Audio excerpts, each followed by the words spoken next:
সারাদিনের সব ক্লান্তি দূর করার জন্য এক কাপ চা বা কফি আমার শরীরে একটা টনিক হিসাবে কাজ করে, যার কারণে অফিসিয়াল কাজগুলো সব শেষ করে চলে আসলাম কফি খেতে।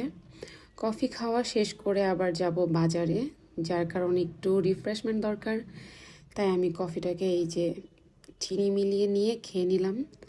এরপর খাওয়া শেষ করে বের হয়ে গেলাম টুকটাক একটু বাজারের কেনাকাটা করতে। বাজারের ভিডিও আপনাদের কাছে শেয়ার করি কারণ আমার বাজার করতে অনেক ভালো লাগে। এই যে দেখেন, অল্প কিছু বাজার নিয়েছিলাম কারণ আমি পয়েন্ট দিয়ে কিছু কেনাকাটা করেছি আর হলো আমার ক্যাশ থেকে কিছু করেছি। পয়েন্ট দিয়ে কেনাকাটাগুলো করার কারণ হলো প্রত্যেক 6 মাস পর পর পয়েন্টগুলো চলে যায়, যার কারণে আমি আগে আগেই করে নিই যাতে করে আমার পয়েন্টগুলো লস না হয়। আর আমি ট্রাই করি সুপার শপ থেকে পয়েন্টগুলো যখন ভাঙাই তখন আমার বাচ্চাদের জন্য ছোট ছোট কিছু জিনিস নিয়ে আসার, যাতে করে ওরাও খুশি হয়ে যায় আর পয়েন্টটাকে তখন আমার বেনিফিশিয়াল মনে হয়।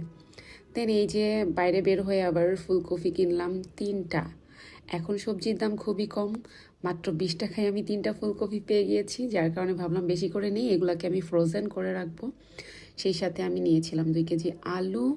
তারপরে আলুগুলাকে আমি এই যে উঠিয়ে রাখলাম, এগুলাকে ক্লিন করতে হবে কারণ এটার সাথে অনেক ময়লা। ধনিয়া পাতা নিয়েছিলাম মাত্র 10 টাকায়, অনেকগুলা ধনিয়া পাতা দিয়েছে।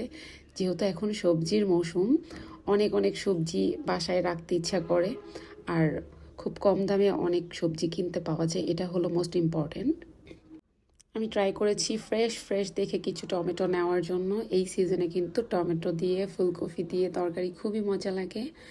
আর নিয়েছিলাম অ্যাজ ইউজুয়াল আমার বেবিদের জন্য হলো স্বপ্ন থেকে প্যাকেজের গোশ, আর এই যে তেলাপিয়া মাছটা নিয়েছিলাম ওখান থেকেই কেটে দিয়েছে ছোট ছোট পিস করে। আমাদের বাসায় মানুষ খুবই কম, আমি আর আমার 2টা বাবু, আর আছে আমাদের একটা ক্যাট। এই ছিল আমার আজকের বাজারগুলা।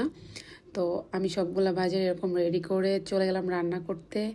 এই যে আমার রান্না দেখার জন্য এখানে বসে আছেন আমাদের বাসার সব থেকে ভিআইপি, আমাদের বাসার ভিআইপি গেস্ট বলা যাবে না, ভিআইপি মেম্বার বলতে হবে। যাই হোক, আমি মাছটাকে রান্না করে নিলাম। আমরা 4 জন, মানে আমাদের ফ্যামিলি মেম্বার 3 জন আর ওই যে একজন ফ্যামিলি মেম্বারকে দেখালাম ওর নাম হায়া, হায়ার জন্য একটা। তো 4 জনের জন্য 4 পিস মাছই রান্না করছি কারণ ফ্রিজে রেখে খাবার খেতে ভালো লাগে না।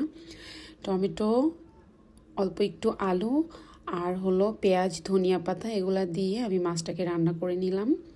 রাতের খাবার খাওয়ার জন্য এটা আমার কাছে বেস্ট লাগে কারণ এই মৌসুমে টমেটো ধনিয়া পাতার কম্বিনেশনটা আসলেই খুব জোস লাগে।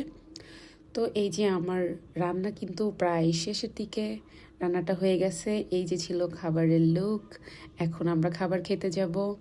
আপনাদের সাথেও একটু শেয়ার করে গেলাম। কিছুক্ষণ পরেই ঘুমাতে যাব। সবাই ভালো থাকবেন, সুস্থ থাকবেন। Good night.